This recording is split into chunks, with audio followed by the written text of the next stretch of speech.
এ পর্যায়ে বক্তব্য প্রদানের জন্য বিশ্ববিদ্যালয়ের উপাচার্য brigadier general professor doctor Mohammad Lutfur Rahman স্যারকে মঞ্চে এসে বক্তব্য প্রদানের জন্য অনুরোধ করছি।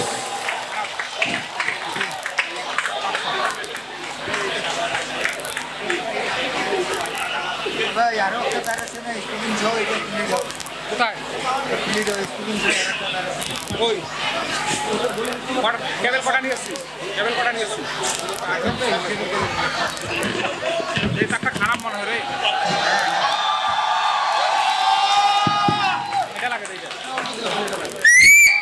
বিসমিল্লাহির রহমানির রহিম।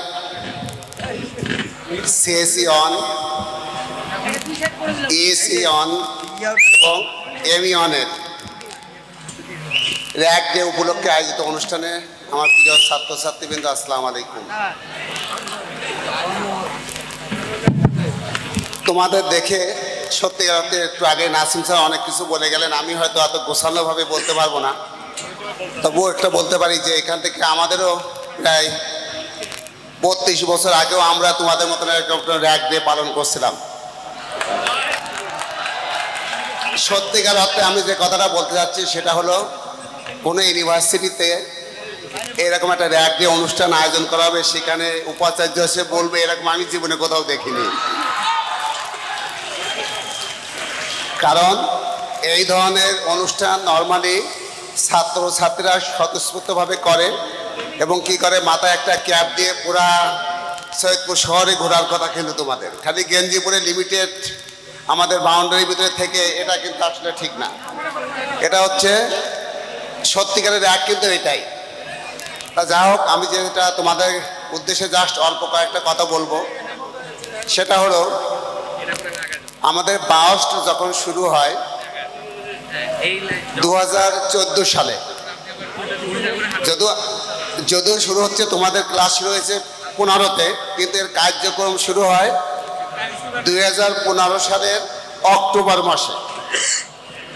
আমি তখন এমআইএসটির ভর্তি পরীক্ষার সভাপতি ছিলাম। থাকার পরে হঠাৎ করে আমাকে বলা হলো যে বাউস্ট নামে, প্রথমে হলো যে আমি 3টা ইউনিভার্সিটি করবে, একটা সৈয়দপুর, একটা কাদিরাবাদ, একটা কুমিল্লা। আমাকে বলা হলো তুমি একটা টেবিল অফ অর্গানাইজেশন বানাই দাও এবং বাউস্টের মানে ইউনিভার্সিটির নাম দাও। কিন্তু আমি যে নামটা দিছিলাম সে নামটা খালি সৈয়দপুরের জন্য এক্সিস্টিং আছে, যেটা অন্য 2 জায়গায় কিন্তু এটা চেঞ্জ হয়ে গেছে। তারপর যাই হোক, আমাকে বলা হলো যে তুমি একটা কাজ করো, তুমি এই প্রথম ব্যাচের ছাত্রদের ভর্তি পরীক্ষার সভাপতি তুমি হবে, কারণ তার আগে যে এমআইএসটি ভর্তি পরীক্ষাটা হয়েছিল ওই পরীক্ষার সভাপতি আমিও ছিলাম। ফলে তোমাদের সিএসি অন, ইএসি অন, এমই অনের এমআইএসটিতে যে ভর্তি পরীক্ষাটা হয়েছিল সেটা সভাপতি ছিলাম আমি। এবং আমি সত্যিকার অর্থে কিন্তু কখনোই জানতাম না যে আমাকে আবার এখানে আসতে হবে। তা এটাই হলো নিয়তি, বোঝা গেছে? তা যা হোক, সেটা বড় কথা না।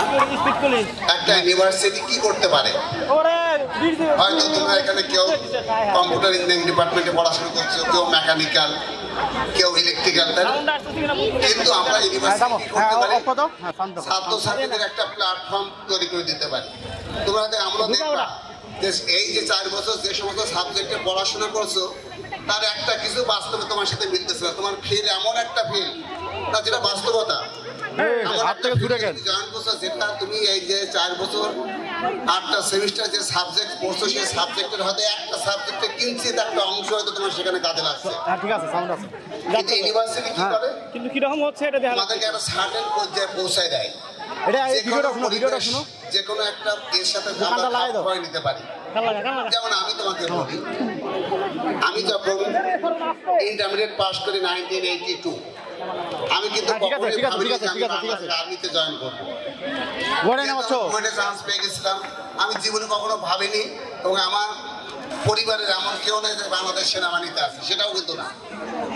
কি হলো, ঠিক আছে না, ওই থেকে পাস করলাম। আমার মনে হচ্ছে ঠিক আছে। কেন বলছে যে তুমি যে তোমার জব কোথায় নির্ধারণ করার আছে একমাত্র আল্লাহই জানে। পাস করলাম, এটা পাবো তো ভিডিও কয়টা করতেছি, এটা 7 পর্যন্ত কি হলো, বইটা টিচার হলো। আমি আর বুয়েটের টিচার হতে পারলাম না, আমার হলো কোথায়, কুয়েটে, যেটা না। তা আমার কি হচ্ছে দেখো, টিচিং প্রফেশনটা আমার জীবনেও কখনো পছন্দ ছিল না, যে টিচিং প্রফেশনটা আমার কখনোই পছন্দ ছিল না। আবার হঠাৎ কি হলো, কালার চেঞ্জ করতে হবে। নেশার চাকরিতে ইম্পার্ট দিল।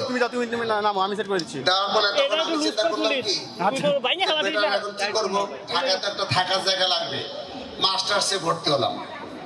যাও দাও। এবং আমি প্রথম মাস্টার্সে কিন্তু industrial production engineering subject, theory subject শেষ করি। আচ্ছা, যাও আইপিতে শেষ করার পরে তখন লাভ ছিল কি, প্রতি মাসে 2500 টাকা করে আমাকে স্টাইপেন্ড দিত, যেহেতু আমাদের পজিশন ভালো ছিল এবং আমরা বিভিন্ন জায়গায় তখন ইন্টারভিউ দিই, কিন্তু আমাদের জব আর হয় না। এক পর্যায়ে পাশায় সন্দেহ প্রকাশ করলে আমি মনে হয় আসলে ফেল করছি, যদি ফেল নাই করবো তাহলে পাশ করার পরে বুয়েটে কেন আমি রয়ে গেছি। তা যাই হোক, আমার কোর্সমেটটা অনেকে ফান করে, কেউ এয়ারফোর্স, কেউ নেভিতে এরকম পরীক্ষা দিচ্ছে, আমিও তখন ফান করে এয়ারফোর্সে আর্মিতে পরীক্ষা দিলাম, দিয়ে আর্মিতে সিলেক্টেড হয়ে গেলাম। দেখো তারপর ঘটনাটা কি হলো, আর্মিতে যখন ঢুকলাম তখন আমি জানতামও না যে আর্মিতে সিনিয়র জুনিয়র আছে, যেটা বাস্তবতা। তা যাই হোক, বাসার থেকে আমাকে জোর করে বাংলাদেশ সেনাবাহিনীতে ঢোকানো হলো। ঢোকানো হওয়ার পরে যখন আমি বিএমএতে গেলাম, তখন আমাকে মনে হলো যে আমি রং জায়গায় এসে পড়ছি। আচ্ছা, যাও ট্রেনিং শেষ হলো, হাইলি ফ্রাস্ট্রেশন, কারণ আমি যখন বাংলাদেশ আর্মিতে যেদিন জয়েন করতে যাই সেদিন আমি 6টা অ্যাপয়েন্টমেন্ট লেটার পাই, চাকরি 6টা, 6, একটা হলো কি কুয়েট, 8 আসলো বিআরটিএ, 8 আসলো বিআইডব্লিউটিএ, দেন তিতাস গ্যাস, শিপিং কর্পোরেশন, এইভাবে মোট আমি 6টা 7টা জব পেলাম। কিন্তু বাসা থেকে আমার জোর করে আর্মিতে ঢোকানোর পরে যা হোক বাংলাদেশ সেনাবাহিনীতে ঢুকলাম। ঢুকে আমার প্রথম পোস্টিং হলো রংপুর, তোমাদের এলাকায়। এখানে আমি প্রায় 5 বছর থেকে গেলাম। আমি কেন কথাগুলো বলছি, এই কথাগুলো বলার একটা কারণ আছে, যার জন্য কিন্তু আমি কথাগুলো তোমাদের সামনে উপস্থাপন করছি। যা হোক, রংপুর থেকে আসলাম, হাইলি ফ্রাস্ট্রেশন, যে ওইদিকে 6টা জব ছেড়ে দিয়ে আসছি, এসে বাঁশবাগানে এক্সারসাইজ করতেছি, কি কষ্ট করছো না, ভীষণ কষ্ট। যা হোক, তারপর কি হলো, হঠাৎ করে চায়নায় একটা গ্রুপ যাবে একটা কোর্সে, পরীক্ষা দিলাম। ওই পরীক্ষা ফার্স্ট হওয়ার পরে আমাকে চায়নায় পাঠিয়ে দিল। চায়নার থেকে আসলাম, এসে কি হলো, আমার কুয়েতে মিশনে পাঠিয়ে দিল। কুয়েত থেকে আসলাম, আমার পোস্টিং হলো যশোর ক্যান্টনমেন্টে।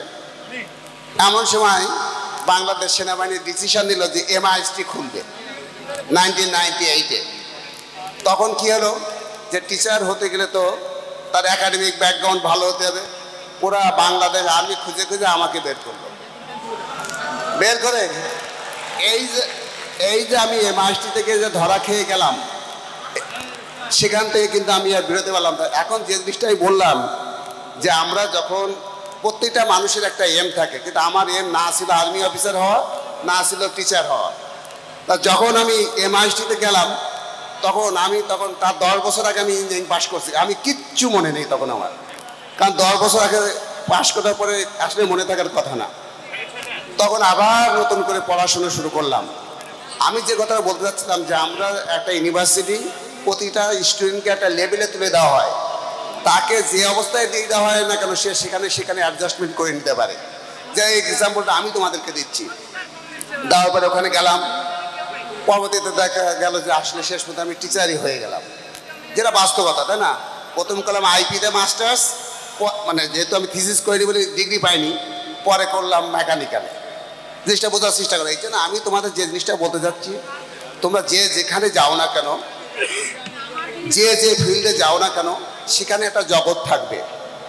মনে করো কেউ যদি ব্যাংকে যায়, ব্যাংকে যদি তোমার ক্যারিয়ারটা তুমি ডেভেলপ করতে চাও, ওখানেই দেখবে অনেকগুলো কোর্স ক্যাডার তোমাকে করতে হবে। সেইগুলো যদি তুমি ভালো করতে পারো, তুমি তোমার কাঙ্ক্ষিত লক্ষ্যে পৌঁছাই যাবা।